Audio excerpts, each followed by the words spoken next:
So, along with a leaky flat roof at the back of the house, I've got a problem in this corner here with the gutter.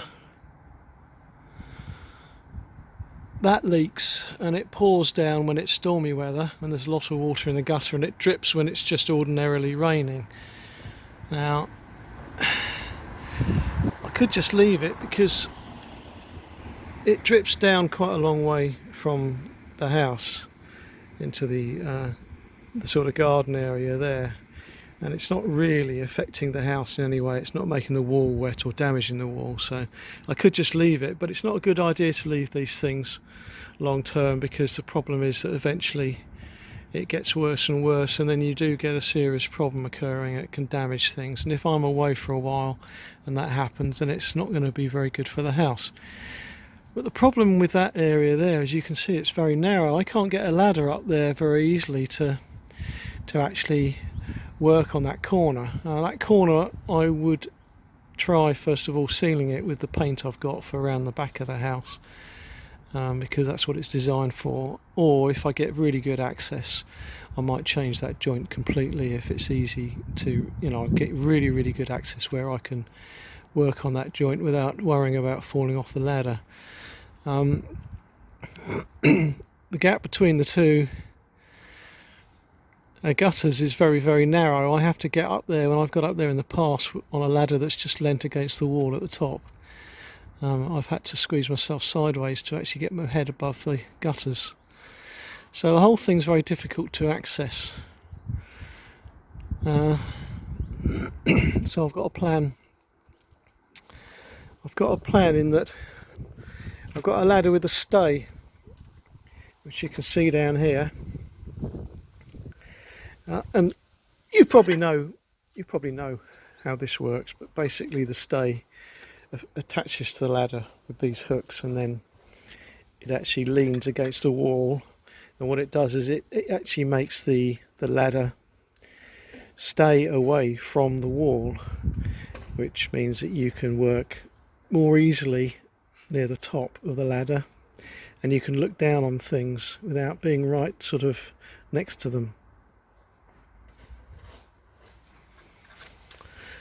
But the width of that stay is not suitable for the job that I need it for. So my plan is to make the stay wider using pieces of wood like that. I've got these 3 pieces of wood, which were scrap wood from my neighbour over there, who's having some internal refurbishment done, and there's piles of wood and debris outside. So I've just been over to him and got these 3 pieces of wood, which are otherwise going down to the dump. Now the idea of that bigger stay there, once it's made, is pretty obviously that it will bridge the gap between the 2 buildings there. Yeah, you can see where the chimney is, that gap there. Now, it will be bridging it on the roof above the bay windows, but as long as it's actually bridging that gap sufficiently, and I can get the ladder in right next to this wall here, then I should be able to get into a position where I'm above that joint, and that will make it far easier to clean it out and actually assess what I need to do with it. So that's my plan. And then of course, once I've made the additional width of stay, I can keep it for future use. But that'll be a much safer option to go up there when I'm on my own. I won't need someone at the bottom of the ladder. I don't want to go up the ladder when it's leaning against the plastic board directly below the gutter.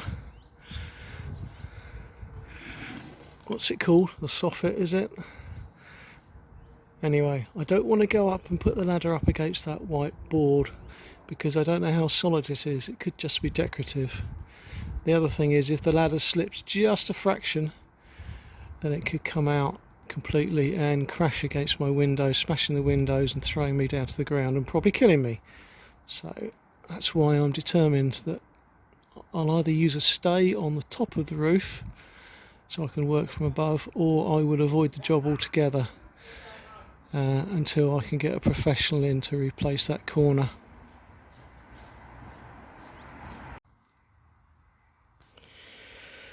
Right, so far so good. So I've taken the rubbers off this. I have attached these two pieces of wood together for strength. I don't want to just trust one, just in case I get some flexing and there's a weak point in the wood. You've got to be certain when you're up a ladder that you've got strength, so I'm not taking any chances. I'll attach this stay to this bit here, and then that will give me a good extended bit of stay there. So the next thing I've got to do,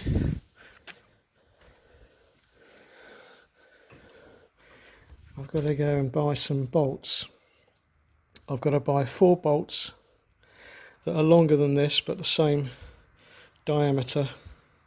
So I'm going to take that with me to the shop to find out what I need, and then I'll just be able to drill through the wood and bolt the metal part to the wooden part. So that's going to be a fairly simple job, I think, to actually do that. I've just got to go off now to the DIY shop, which is a bike ride. Seeing as I'm not buying very much and it's a sunny day, I'll get some nice exercise and get on my bike. Well, I suddenly thought to myself, I should just check these containers I've got here, full of nuts and bolts and bits and pieces, and I managed to find a couple actually. I've kept these for years and never used them, but eventually they've come in handy because I've managed to find a couple of bolts that I can use to attach this metal bit to the wood. I only think I need 2, to be honest with you. The only reason it had 4 holes in there before was because there were 2 separate pieces of rubber, so they needed 2 bolts each. But I just need one at each end really, one there and one there, and they'll go through the wood, and then that will be that made. So I'm just going to get on with my drilling now. Gosh, this is a monster. Look at that. And I'll tell you, it's going to be so heavy lifting this up. And it's got to go right up the top there. So next job is to move the car out of the way in case we have a bit of an accident with the ladder falling down. Move the car out of the way and then try and get this up and see what I can achieve.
Right. I suppose that wasn't too difficult, a bit awkward, because I had to extend the ladder so far I couldn't reach, so I used a fork to help me with the last rung. But it's up there now as planned, and I'm going to be directly over the joint, so hopefully I should be able to clean it out and examine it and maybe nip to the shops this afternoon and buy a new one if I think that's appropriate. We'll see what state it's in, and maybe try and remove it, and if it comes off easily then that's an indication in itself that it's a bit loose and a bit worn out. The rubber seals are a bit worn out. Right, get some rubber gloves on and shimmy up the ladder.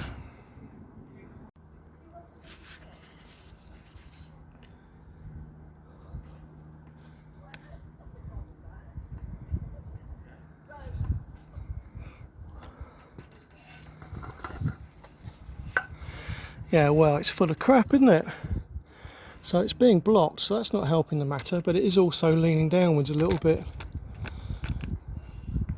Mainly because this bracket here is actually not the right bracket. That's not designed for the round profile, the semicircular profile. That's designed for that one over there. Unfortunately, our neighbours have got a different shape, so we've got a corner joint right in them, obviously in that corner there. That's why it's called a corner joint. Clues in the title, and that corner joint actually transitions from a square profile to a round profile. And I always think that these joints, and the more joints you have, the weaker the whole system is. But there's obviously a lot of crap in there. There's crap at the far end, which is basically stopping the water getting to the downpipe. So that's obviously not helping the matter. So the first thing I need to do is clean out this area here, and then I can examine the joint properly. After a bit of a struggle, I've removed this corner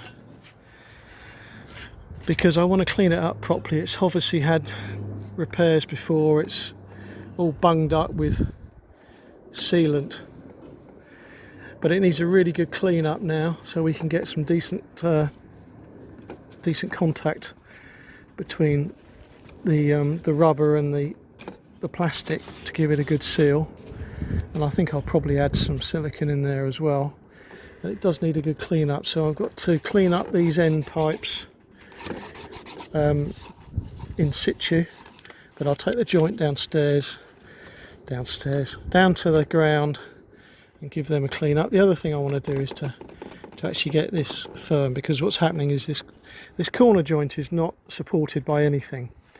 It's stuck onto the drain pipes, and of course it's a little bit heavier than the plastic used in these gutters. Did I say drain pipes? Gutters. So what happens is naturally it sags, which is why you have to have a bracket very close to each corner. This one's fine, this is the correct shape and it's fitted well, but this one is not only the incorrect shape, but it's also fitted too low, so there's a big gap underneath it. So what I need to do is I need to be able to get something jammed in there, because I'm not going to take this all apart and re-drill this. I'm just going to basically lift it up and jam something in there to actually achieve the required sort of height and stability. If I lift that up now with my finger, then I'm absolutely confident that's the right height and everything, but quite exactly what I'm going to use I'm not sure. In my pocket I've got some bits and pieces that I need to try. So what I've got here is I've got a little bit of pipe. I've cut off a section and I've created two flaps. I've done this downstairs without any measuring, so it probably won't be the right size, but I can adjust it. And the idea is that will push in underneath there and go into the flaps and basically be tight, and it won't come off because of the cutting I've done. But it's actually nowhere near wide enough, so I'm going to go and have to cut a little bit more out of those to make it fit. Oh my god, what a pain that was, quite frankly. Cleaning up the joints and everything was quite easy, a bit fiddly but quite easy. But the problem is I discovered that this, let's see if I can get it in the right position to show you, the gutter on this side is a different calibre to the other side, so this one here just slid straight in. I'm not saying it's mega tight, but it's probably tight enough, and it's obviously the right size. But this one here just would not slide in, and consequently, oh, where am I? There you go. Can you see that? I don't know if you can see that. So the sun's shining on my camera. Hang on, let me change angles. Here we go. That's better. This one just would not go back in. I don't know how someone got it in the first place. Brute force and ignorance, I suppose. But anyway, I managed to break this clip in the end. Or I broke the supporting lugs. around the edge here. And I thought, oh, I'm going to have to go and buy a new corner unit, but the problem would still remain. This gutter here is slightly bigger than the one running just along that way. So what I decided to do was cut a slice out. I don't know if you can see that. I've actually cut that down gradually until I managed to get this clip over. So that is actually very, very tight in there now, and I'm hoping that it's a good seal against the rubber, because if it is a slightly different size, there's a good chance that its sort of curvature is slightly different as well. But nevertheless, it's held down very, very firmly now. And what I've also done, I'll swap the camera around, is I have put in my patented gutter lifter. I don't know if you can see that very well in the sun, but basically it's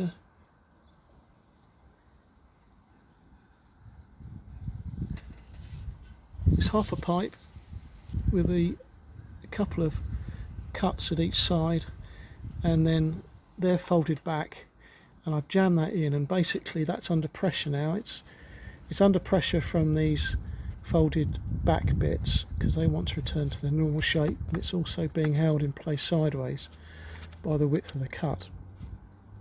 And yeah, that's holding out nice and tight now.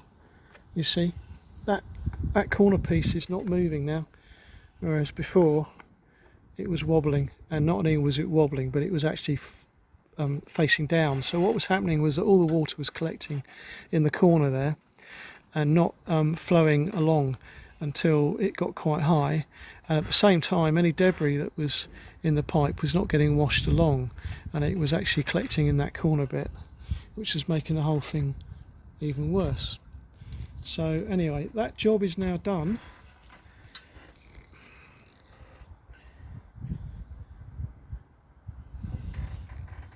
I've cleaned the gutter out.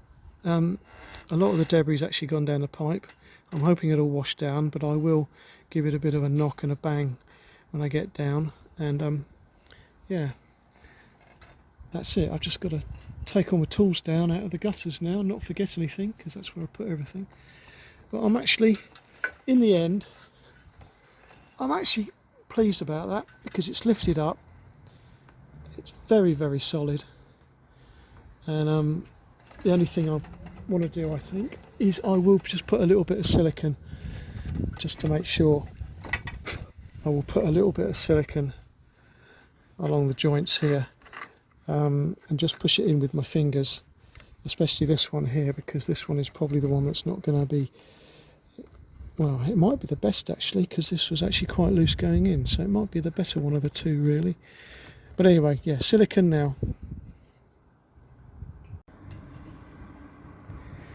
Okay, sealant is in. I forced it underneath the gap, so that's gone in a little bit, and the other side as well. That's in.